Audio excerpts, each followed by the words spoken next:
আসসালামু আলাইকুম বন্ধুরা, আশা করি ভালো আছেন। তো আজকে ঈদের একদিন পরে আমরা সবাই মিলে ফুটবল খেলার জন্য মাঠ পরিষ্কার করতেছি। তো মাঠে এঠে সরকারি কাজ চলতেছিল, তো ইটাগুলো রয়েছে, তো ইটাগুলো আমরা সবাই মিলে পরিষ্কার করতেছি। তো গাইজ দেখতে পাচ্তেছেন যে আমরা সবাই মিলে একটু পরিশ্রম করতেছি, মাঠটাকে ভালোভাবে পরিষ্কার করে নিচ্ছি যাতে খেলার উপযোগী হয় এবং সমস্যা না হয়।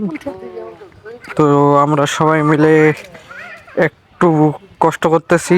তো মাঠটা আগে অনেক ভালো ছিল, কিন্তু একটা স্কুল তৈরি করতেছে, তার কারণে অনেক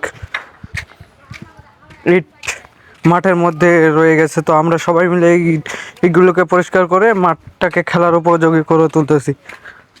তো সবাই মিলে পরিষ্কার করতেছি।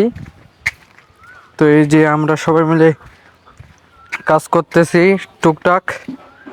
তো দেখতে পাচ্ছেন যে মাঠটাকে ভালোভাবে পরিষ্কার করে নিচ্ছি এবং এইদিকে ফুটবল খেলা বার তৈরি করে নিচ্ছি যাতে খেলা যায়।